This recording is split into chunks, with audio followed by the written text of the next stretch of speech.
Hello students, चलिए आज हम शुरू करने जा रहे हैं कम्युनिकेशन सिस्टम। धीरे धीरे हम अपने चैप्टर को आगे बढ़ा रहे हैं। हमने अब तक कम्युनिकेशन सिस्टम का 3 लेक्चर पढ़ा रखा है और आज हमारा चौथा लेक्चर है और आज हम पढ़ने वाले हैं कम्युनिकेशन सिस्टम। यानी कम्युनिकेशन सिस्टम से पहले तक हमने पढ़ा रखा है कि सूचना क्या होता है, यानी इंफॉर्मेशन क्या होता है और इंफॉर्मेशन को हम सिग्नल में कैसे कन्वर्ट करते हैं। क्योंकि मॉडर्न में जितना भी कम्युनिकेशन होता है वह इलेक्ट्रॉनिक कम्युनिकेशन कहलाता है। इस तरह कम्युनिकेशन में हमारा जो इंफॉर्मेशन होता है या तो इलेक्ट्रिसिटी के रूप में होता है या तो प्रकाश के रूप में होता है या लाइट के रूप में होता है। तो हम जो पढ़ रहे हैं हमारा जो इंफॉर्मेशन है वो इलेक्ट्रिसिटी के रूप में होता है। मैक्सिमम जितना भी कम्युनिकेशन हो रहा है प्रेजेंट टाइम में सारा का सारा कम्युनिकेशन सिस्टम में जो इंफॉर्मेशन होता है, जो डेटा होता है वह इलेक्ट्रिक फॉर्म में होता है, जिसको आम भाषा में हम सिग्नल कहते हैं। और हमने आपको सिग्नल पढ़ा रखा है। सिग्नल एनालॉग भी होता है और सिग्नल डिजिटल भी होता है। दोनों सिग्नल का उपयोग आजकल कम्युनिकेशन में बड़े पैमाने पर उपयोग हो रहा है, दोनों सिग्नल का। तो अब हम देखेंगे कि सिग्नल तो हमने तैयार कर लिया, तो सिग्नल को एक जगह से दूसरे जगह कैसे भेजा जाए, ठीक है ना। तो इसके लिए हम एक सिस्टम का उपयोग करते हैं, एक ग्रुप ऑफ प्रोटोकॉल्स का उपयोग करते हैं, एक ग्रुप ऑफ इक्विपमेंट का उपयोग करते हैं जो क्या करता है हमारे सिग्नल को एक जगह से दूसरी जगह लेके चला जाता है। वो क्या है जरा देखिएगा। कम्युनिकेशन सिस्टम हमने हेडिंग डाल रखा है, कम्युनिकेशन सिस्टम संचार व्यवस्था। तो एक संचार व्यवस्था में कितने इक्विपमेंट का उपयोग होता है, कितने डिवाइस का उपयोग होता है, यहाँ पर आपको दिखाया गया है। स्टूडेंट्स, हम अभी यहाँ पर हैं, यानी हमारा इंफॉर्मेशन सोर्स है। आप जो मोबाइल फोन का इस्तेमाल करते हो, जब आप टाइपिंग करते हो तो वह आपका इंफॉर्मेशन सोर्स है। लेकिन जैसे आपने सेंड बटन पर प्रेस कर दिया तो उसके बाद का जो प्रोसेस होता है इस तरह होता है। सबसे पहले वो सिग्नल में कन्वर्ट हो जाएगा। सिग्नल में कैसे होता है इसकी चर्चा हमने प्रीवियस लेक्चर में कर रखा है। जब सिग्नल में कन्वर्ट होगा तो वह सिग्नल ट्रांसमीटर के पास चला जाएगा। ट्रांसमीटर के पास चला जाएगा। क्यों चला जाता है ये सब अब हमें डिटेल में पढ़ना होगा। क्यों चला जाता है ट्रांसमीटर, ट्रांसमीटर क्या कर देता है हमारे सिग्नल को। तो आइए क्यों सिग्नल को ट्रांसमीटर के पास भेजते हैं आज के लेक्चर में हम जरूर पढ़ेंगे। तो स्टूडेंट्स, यह सिग्नल ट्रांसमीटर के पास चला जाता है। अब ट्रांसमीटर सिग्नल को मॉडिफाई करता है, अपने हिसाब से एक नया सिग्नल तैयार करता है जो एंटीना को दे देता है। एंटीना, ये देखिए ये हमारा एंटीना का हिस्सा है। एंटीना बहुत ही जाना पहचाना शब्द है, सबने कभी न कभी एंटीना को सुना ही होगा। अब एंटीना क्या करता है, उस सिग्नल को ट्रांसमिट कर देता है, यानी भेज देता है। देखिए तो ये एंटीना उस सिग्नल को चैनल को दे देता है। चैनल, और चैनल क्या करता है उस सिग्नल को ले करके अगेन एंटीना को दे देता है। इसे कहते हैं सेंडर ट्रांसमिटिंग एंटीना और इसे कहते हैं रिसीवर एंटीना। यहाँ पर एंटीना, ये एंटीना सिग्नल को ट्रांसमिट कर रहा है, सिग्नल को बाहर निकाल रहा है, और यह जो एंटीना है सिग्नल को कैच कर रहा है। ठीक है, यानी इसको कह सकता हूं यहाँ पर ट्रांसमिट हो रहा है, ट्रांसमिट सिग्नल, और यहां पर वही सिग्नल को क्या किया जा रहा है, रिसीव किया जा रहा है, यानी प्राप्त किया जा रहा है। अब यह एंटीना सिग्नल को रिसीव करके रिसीवर को दे देता है। रिसीवर, और रिसीवर इसी मैसेज को यूजर को दे देता है जिसके पास इंफॉर्मेशन भेजा गया था। हम कह सकता हूं यहां से मैसेज चला है और मैसेज यूजर के पास पहुंच गया है। तो जो कम्युनिकेशन सिस्टम के अंदर आएगा, यहां से लेके यहां तक कम्युनिकेशन सिस्टम के अंदर आएगा। या तो हम हैं जहां से मैसेज को भेजा है, और ये आप हो जहां पर मैसेज को रिसीव करना है। यह सेंडर है और ये रिसीवर है। इनके बीच में जो प्रक्रिया होती है, यहां से लेकर के यहां तक का ही प्रक्रिया होता है। तो हमें स्टूडेंट्स, हमें जो भी पढ़ना है, रिसीवर के बारे में पढ़ना है, एंटीना के बारे में पढ़ना है, चैनल के बारे में पढ़ना है और रिसीवर के बारे में पढ़ना है। तो इसका मतलब है जो हमें इसके बारे में नहीं पढ़ना है। यह तो हम और आप हो, यह मैसेज भेजने वाला है और यह मैसेज रिसीव करने वाला है, मैसेज को उपयोग करने वाला है। तो हमारा जो मैसेज है, जो मेन रोल प्ले करता है, वो ट्रांसमीटर करता है, एंटीना करता है, चैनल करता है, रिसीवर करता है। ये सब मिल करके हमारे मैसेज को एक जगह से दूसरे जगह सुरक्षित और तेजी से पहुंचा देता है। तो पूरा का पूरा सिस्टम कहलाता है कम्युनिकेशन सिस्टम। ये पूरा की पूरा जो व्यवस्था है, इंफॉर्मेशन को सेंड करने की जो व्यवस्था है, वो कहलाता है कम्युनिकेशन सिस्टम। तो स्टूडेंट्स, कभी कभी 2 नंबर में ये डायग्राम पूछ देता है कि कम्युनिकेशन सिस्टम का डायग्राम बनाओ। तो सिंपल, कितना बेहतरीन डायग्राम आपको बनाना है, देख ले, यह लिखना है, यह लिखना है, यह और यह। इतना बनाते के साथ ही आपको 2 मार्क्स दे देगा। ठीक है स्टूडेंट्स, तो चलिए अब शुरू करने जा रहा हूं। सबको डिटेल पढ़ने की कोशिश कर रहा हूं कि हमारा कौन से डिवाइस किस तरह काम करता है। हमने स्टूडेंट्स यहां तक पढ़ लिया है, सिग्नल तक पढ़ लिया है। अब हमें पढ़ना है, ट्रांसमीटर पढ़ना है, एंटीना पढ़ना है, चैनल पढ़ना है और रिसीवर पढ़ना है। तो चलिए अब हेडिंग डालते हैं स्टूडेंट्स। अब जरा समझते हैं।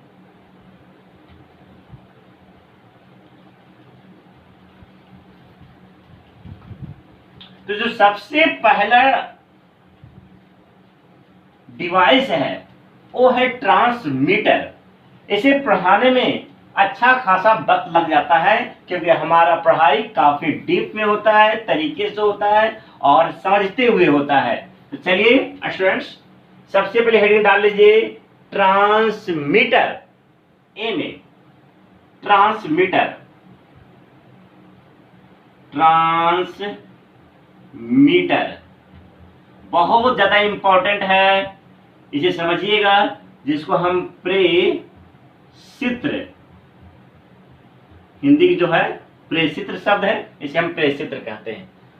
तो समझते हैं कि आखिर में हमें ट्रांसमीटर की आवश्यकता क्यों पड़ा, क्यों इस्तेमाल करते हैं ट्रांसमीटर का, और ट्रांसमीटर करता क्या है, ट्रांसमीटर के अंदर की सर्किट किस तरह होती है, ये सारे वगैरह वगैरह हमें यहाँ पर पढ़ना है।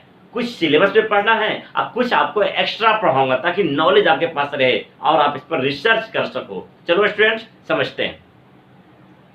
स्टूडेंट्स जरा देखना,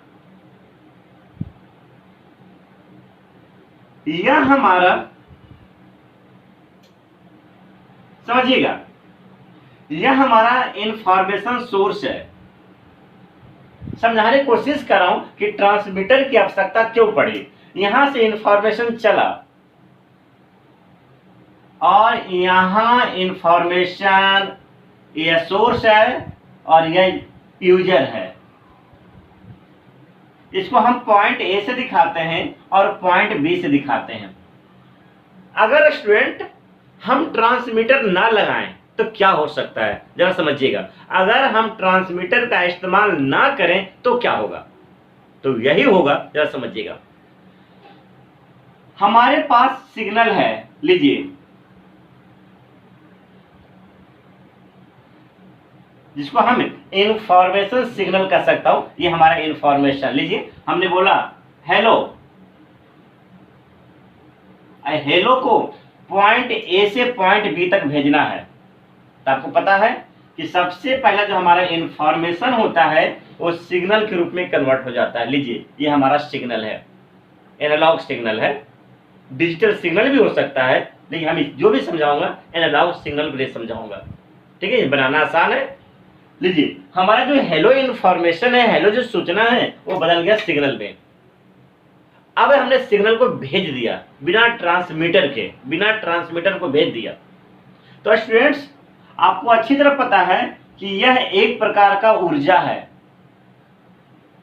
और जैसी ऊर्जा को हम सेंड कर देंगे बिना किसी डिवाइस का उपयोग करके, तो यह जो सिग्नल चलेगा, और जैसे ये सिग्नल चलेगा तो धीरे धीरे इसका एनर्जी खत्म होगा, धीरे धीरे इसका जो ऊर्जा, क्योंकि यह एक प्रकार का ऊर्जा है, और जब कोई वस्तु चलता है तो एनर्जी का लॉस होता है, सब जानता है, ये स्टैंडर्ड लॉ ऑफ फिजिक्स कि अगर कोई वस्तु चल रहा है तो दैट में लॉस ऑफ एनर्जी, तो यह एनर्जी है।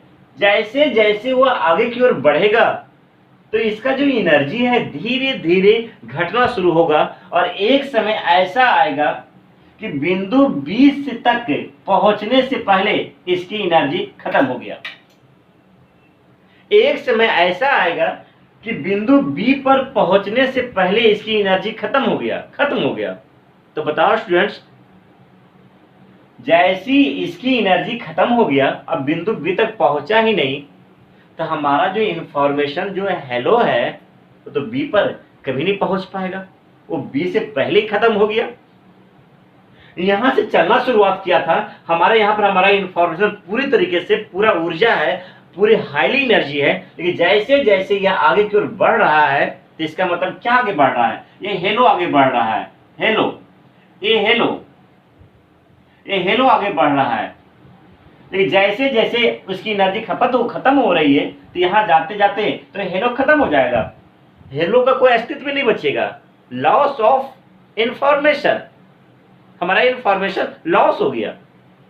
तो इसका मतलब है स्टूडेंट्स कि अगर अपने सिग्नल को लंबी दूरी भेजना है तो हम उसे डायरेक्ट कभी नहीं भेज सकते हैं। अगर अपने सिग्नल को डायरेक्ट भेज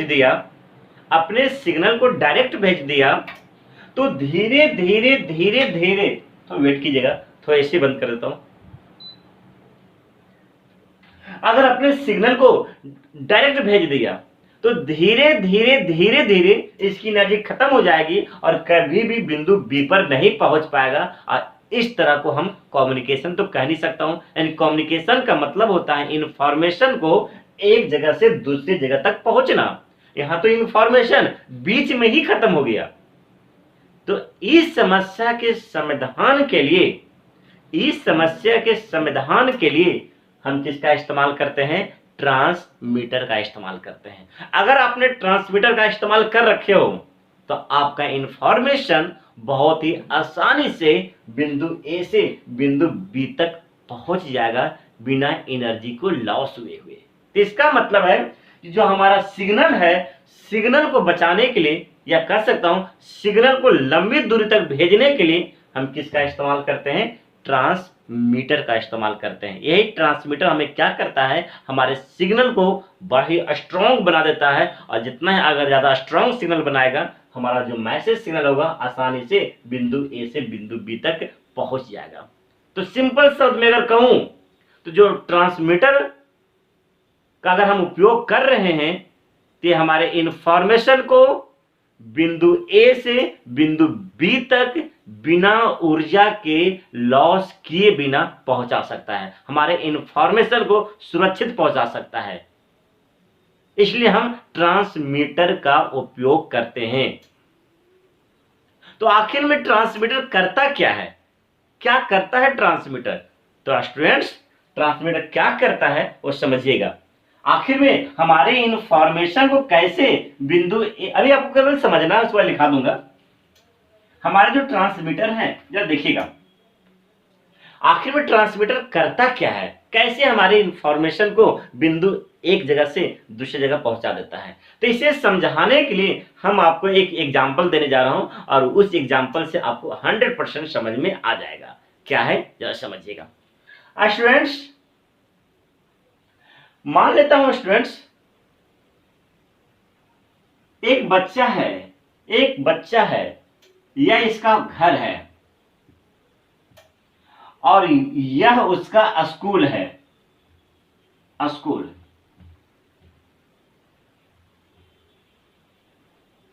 बच्चा लिए, ये एक बच्चा है, यह इसका घर है और यह इसका स्कूल है। ठीक है स्टूडेंट्स। अब ये क्या करता है स्टूडेंट्स, यह बच्चा अपने घर से स्कूल पैदल जाता है, पैदल जा रहा है, पैदल किसी वजह से पैदल जा रहा है।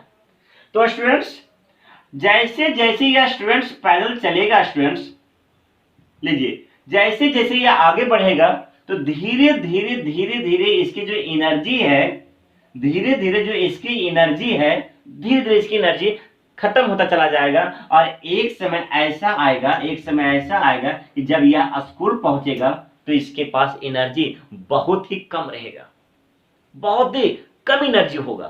तो बताओ स्टूडेंट्स, जब इसके पास एनर्जी कम होगा तो शायद स्कूल में यह मन लगा के पढ़ाई नहीं करेगा, क्योंकि they lost all energy in पथ, उसने रास्ते में ही सारा का सारा एनर्जी लॉस कर दिया है, लॉस कर दिया है। तो स्टूडेंट्स इस समस्या का समाधान हो सकता है। हम चाहता हूं कि बच्चे का एनर्जी लॉस ना हो, बच्चा स्कूल जाके मन तन से पढ़े। तो मन तन से तभी पढ़ेगा स्टूडेंट्स जब उसकी एनर्जी लॉस ना हो, उसकी एनर्जी सुरक्षित हो, कंजर्व हो। तो ऐसे सिचुएशन में हम क्या कर रहे हैं जरा समझिएगा। अब यही बच्चा है, यह इसका घर है और यह इसका स्कूल है स्टूडेंट्स। तब हमने क्या कर दिया, यह एक स्कूल बस लाया, लीजिए एक स्कूल बस, लीजिए। अब यह स्कूल बस अब पैदल नहीं जा रहा है। अब यही बच्चा, तो वेट कर लीजिएगा, थोड़ा सा दिक्कत आ रहा है। अब यही बच्चा अपने घर से स्कूल बस में बैठ के जा रहा है। लीजिए स्टूडेंट्स, स्कूल बस में बैठ के जा रहा है और यह बच्चा का अपने स्कूल पहुंच गया। अब ये बच्चा स्कूल जाकर के पढ़ाई कर रहा है। तो मैं आपसे पूछना चाहता हूं, आप ही बताओ किस सिचुएशन में बच्चा के पास ज्यादा एनर्जी है। इस सिचुएशन में बच्चा के पास ज्यादा एनर्जी है, क्योंकि इसमें बच्चा का एनर्जी लॉस नहीं हुआ है। जो भी एनर्जी लॉस हो रहा है इस बस का हो रहा है। बच्चा के पास जितना ऊर्जा था अभी भी उतना ही ऊर्जा है, उसमें किसी प्रकार का ऊर्जा का लॉस नहीं हुआ है। अब यही बच्चा मन तन से स्कूल में पढ़ाई करेगा। क्या समझ भी रहे हो ना। तो ये दो केस हैं, ये दो केस से ही समझा जा सकता है ट्रांसमीटर का क्या स्टोरी है। इस केस में बच्चा पैदल चला तो सारा का सारा एनर्जी लॉस हो गया और कम एनर्जी के साथ स्कूल में पहुंचा और मन से पढ़ाई नहीं किया। दूसरे केस में इसी बच्चे को स्कूल बस में बैठ करके स्कूल भेजा तो बच्चे के पास पूरी एनर्जी कंजर्व है। जो भी एनर्जी लॉस हुआ है वो बस का हुआ है। तो यहां पर बच्चा पूरी तरीके से सुरक्षित है। तो स्टूडेंट्स जरा देखा, तो इस बच्चा को हमने मान लिया इंफॉर्मेशन सिग्नल, कि हम बात तो करेंगे सिग्नल का ना, क्योंकि हम कम्युनिकेशन सिस्टम पढ़ रहे हैं और कम्युनिकेशन सिस्टम में जो भी बात होगा वो सिग्नल का ही बात कर सकते हैं। यह है इंफॉर्मेशन सिग्नल। और स्टूडेंट्स जिसमें बच्चा बैठ के गया है उसको हम कैरियर सिग्नल कहेंगे। कैरियर सिग्नल, हिंदी में इसे वाहक तरंग कहेंगे, ऐसे सूचना तरंग कहेंगे। तो इसका मतलब है इंफॉर्मेशन सिग्नल को कैरियर सिग्नल के ऊपर भेजने के कारण हमारा जो इंफॉर्मेशन है पूरी तरीके से सुरक्षित जाएगा और जो भी ऊर्जा लॉस होगा वो किसका होगा, कैरियर का होगा। तो कैरियर का ऊर्जा लॉस हो जाए या ऊर्जा बढ़ जाए इससे हमें क्या फायदा। हमारा तो इतना काम है कि हमारा मैसेज, हमारा इंफॉर्मेशन सुरक्षित ए से बी तक पहुंच जाए। तो स्टूडेंट्स इसी प्रक्रिया को हम मॉड्यूलेशन कहते हैं। यानी ट्रांसमीटर का जो सबसे पहला काम है मॉड्यूलेशन करता है। यानी मॉड्यूलेशन का मतलब है कि हमारे जो कम ऊर्जा वाले जो सिग्नल्स होते हैं वो क्या करता है, अधिक ऊर्जा वाले सिग्नल के ऊपर अध्यारोपित करता है, बैठा देता है, जिससे हमारा मैसेज आसानी से बिंदु ए से बिंदु बी तक पहुंच जाता है। ये पूरी की पूरी प्रक्रिया को मॉड्यूलेशन कहते हैं। और बोर्ड का सबसे चहेता प्रश्न है व्हाट इज द मॉड्यूलेशन, और मॉड्यूलेशन कितने प्रकार का होता है, बहुत ही चहेता प्रश्न है। तो आपको समझ में आ गया होगा कि मॉड्यूलेशन एग्जैक्ट में क्या है। किताब की परिभाषा छोड़े ना, मॉड्यूलेशन एग्जैक्ट में क्या है, एग्जैक्ट कॉन्सेप्ट क्या है मॉड्यूलेशन का। तो एग्जैक्ट कॉन्सेप्ट है हमारे ऊर्जा, हमारे सिग्नल को, हमारे इंफॉर्मेशन को बिना लॉस किए हुए, बिना ऊर्जा में लॉस किए हुए एक जगह से दूसरी जगह पहुंचाना ही मॉड्यूलेशन कहलाता है। ठीक है, तो ये इंफॉर्मेशन सिग्नल है और एक कैरियर सिग्नल है, दोनों को आपस में मिलाना, दोनों को आपस में जोड़ना क्या कहलाता है, मॉड्यूलेशन कहलाता है। अगर मॉड्यूलेशन ना होता तो हमारा मैसेज कभी भी लंबी दूरी तय नहीं करता, वो कम ही दूरी में अपना ऊर्जा लॉस कर देता, तो कम्युनिकेशन का विस्तार नहीं होता, कम्युनिकेशन का डेवलपमेंट नहीं होता। और जो हम मिनटों में कोई भी मैसेज को यहां से लंदन भेज देते हैं विद इन सेकेंड में, जो काफी लंबी दूरी, लंदन छोड़े ना, हम मंगल ग्रह पर अपने इंफॉर्मेशन भेज रहे हैं, चंद्रमा पर अपना इंफॉर्मेशन भेज रहे हैं, सूरज पर अपना इंफॉर्मेशन भेज रहे हैं, ना जाने कितनी लंबी लंबी दूरी हम अपना इंफॉर्मेशन भेज रहे हैं। तो इंफॉर्मेशन सुरक्षित चला जाए तो इसके लिए मॉड्यूलेशन प्रक्रिया होना जरूरी है।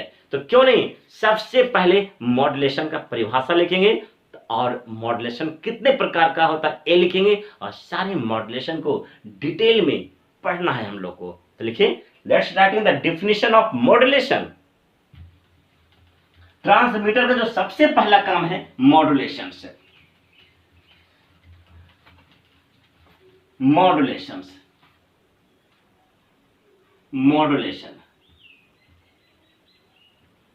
बोर्ड बहुत और क्वेश्चन पूछ चुका है मॉड्यूलेशन, जिसको हम मॉडुलन भी कहते हैं,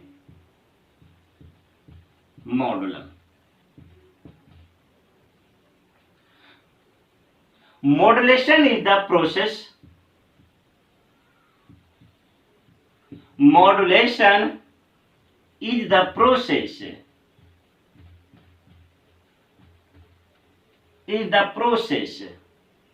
in which message signal is superimposed, message signal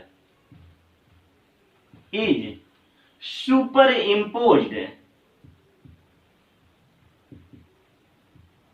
superimposed over high frequency या high energy, high frequency carrier signal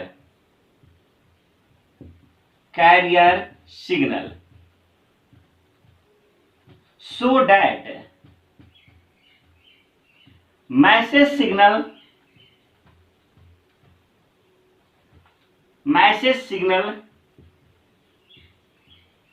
can travel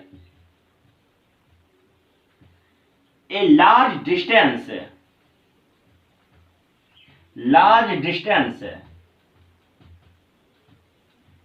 without loss of energy, without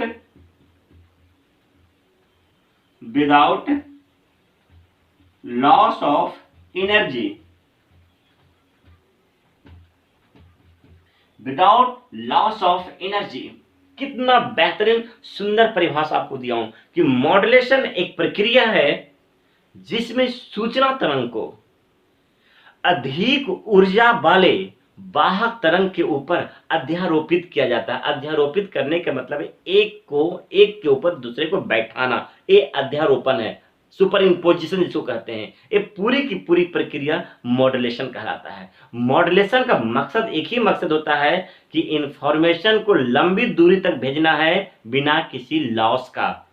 ठीक है स्टूडेंट्स, अगर हम इसकी हिंदी डिफिनेशन की बात करूं, हिंदी परिभाषा की बात करूं, तो स्टूडेंट्स जो हिंदी का लिखना चाहते हैं लिखेंगे, मॉड्यूलन एक प्रक्रिया है जिसमें सूचना तरंग को अधिक ऊर्जा वाले वाहक तरंग के ऊपर अध्यारोपित किया जाता है जिससे सूचना तरंग को लंबी दूरी तक भेजा जा सके। ठीक है स्टूडेंट्स, अब आगे मॉड्यूलेशन 3 तरह का होता है। हम 3 प्रकार के मॉड्यूलेशन को पढ़ते हैं सिलेबस में, ठीक है स्टूडेंट। ऐसे तो इन्वेंशन ये एक ऐसा चीज है जो इन्वेंट होता रहता है, ठीक है ना। अभी के जमाने में 5 तरह के मॉड्यूलेशन का हम उपयोग कर रहे हैं। ये टेक्नोलॉजीज है, ये बदलता रहता है, लेकिन जो मेनली पढ़ना है, जो मेन मॉड्यूलेशन पढ़ना है, जो सिलेबस में पढ़ना है, वो हमें तीन तीन पढ़ना है। अब बाकी जो भी बन रहा है यही तीनों को आपस में मिला मिला करके नया मॉड्यूलेशन बनाया जा रहा है, ठीक है स्टूडेंट्स। तो जो बेसिक मॉड्यूलेशन है वो 3 है। क्या है? There are 3 types of modulation.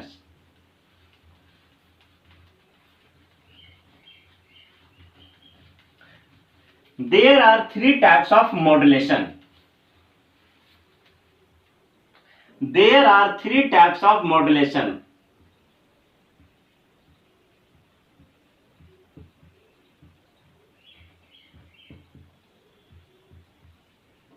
There are 3 types of modulation.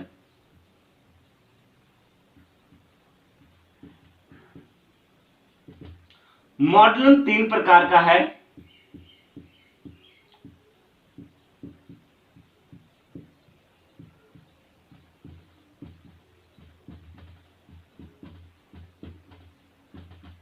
सबसे पहला एम्पलीट्यूड मॉड्यूलेशन। एम्पलीट्यूड मॉड्यूलेशन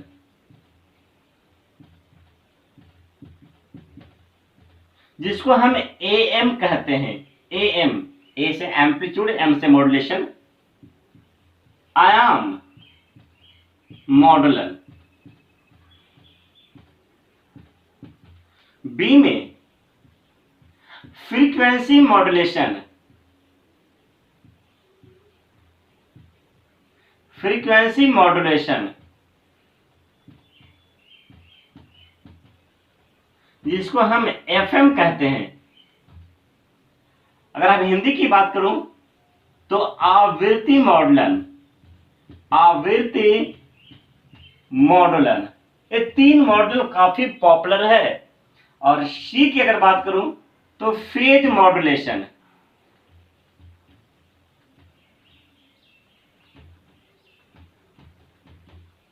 जिसको हम पीएम कहेंगे।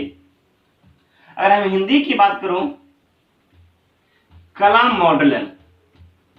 तो स्टूडेंट्स कभी कभी बोर्ड में 2 नंबर में पूछा जाता है कि मॉडुलन को परिभाषित करें और ये कितने प्रकार का होता है 2 नंबर में। तो मॉडुलन का परिभाषा बता चुका हूं और ये कितने प्रकार का होता है ये आपको लिख देना है। इतना से ही आपको 2 नंबर दे दिया जाएगा। और ये क्वेश्चन 5 से 6 बार बोर्ड में पूछा गया है कि define the modulation and how many types of modulation.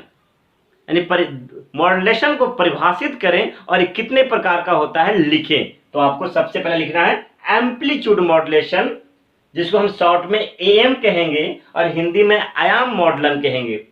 Frequency modulation FM कहेंगे, इसे हम हिंदी में आवृत्ति मॉडुलन कहेंगे। तीसरा है फेज मॉड्यूलेशन, जिसको हम पीएम कहेंगे और हिंदी में कला मॉडुलन कहेंगे। ये तीनों मॉड्यूलेशन को काफी डीप में पढ़ना है, काफी डिटेल में पढ़ना है स्टूडेंट्स। तो चलिए सबसे पहला जो हम आपको पढ़ाने जा रहा हूं एम्पलीट्यूड मॉड्यूलेशन। तो स्टूडेंट्स एम्पलीट्यूड मॉड्यूलेशन अगर आज पढ़ाया तो शायद रिकॉर्डिंग बड़ा हो जाएगा, काफी बड़ी रिकॉर्डिंग हो जाएगी, ठीक है ना। तो हम इसे कल एक लेक्चर कम से कम एम्पलीट्यूड मॉड्यूलेशन को पढ़ाने में कम से कम 2 या 3 लेक्चर की आवश्यकता पड़ेगी, ठीक है स्टूडेंट्स। तो हम सबसे पहले एम्पलीट्यूड मॉड्यूलेशन पढ़ाएंगे, उसके बाद फ्रीक्वेंसी और फेज मॉड्यूलेशन पढ़ाएंगे। और आज हम बस इतना ही पढ़ाएंगे स्टूडेंट, ताकि आपको पता चल जाए कि हमारा जो इंफॉर्मेशन है एक जगह से दूसरे जगह जाने के लिए हम ट्रांसमीटर का उपयोग क्यों करते हैं। अगर ट्रांसमीटर ना होता तो हमारा जो इंफॉर्मेशन है एक जगह से दूसरी लंबी दूरी तय कभी नहीं कर पाता। तो ठीक है, तो अपने इंफॉर्मेशन को सुरक्षित भेजने के लिए हम ट्रांसमीटर का उपयोग करते हैं। और ट्रांसमीटर का जो सबसे पहला काम है मॉड्यूलेशन या मॉडुलन, ठीक है स्टूडेंट्स। अपना ध्यान रखिए और मन लगा के पढ़ाई करते रहिए। आज कोई भी होमवर्क आपको नहीं मिल पा रहा है, ठीक है स्टूडेंट्स। अगर वीडियो का साइज बड़ा हो जाता है स्टूडेंट्स तो शायद अपलोड होने में बहुत ज़्यादा प्रॉब्लम्स आता है इधर। तो इसी वजह से अब हम छोटा छोटा वीडियो बनाने की पूरी कोशिश करूंगा और आपको पूरा, अब कोई भी नहीं, बस इतना लास्ट है, हमने 4 ही चैप्टर हम ऑनलाइन पढ़ाऊंगा, जो बच गया है वो हम क्लासरूम में ही पढ़ाएंगे स्टूडेंट। जितना बचा हुआ है, हैवीएस्ट चैप्टर बचा हुआ है, उसको ऑनलाइन पढ़ाना संभव नहीं है। ठीक है स्टूडेंट्स, वो समझ में नहीं आएगा और इसलिए हम क्लासरूम में ही पढ़ाएंगे। तो बाय स्टूडेंट्स, अपना ध्यान रखिए और मन लगा के पढ़ाई करते रहिए। ठीक है, चलिए।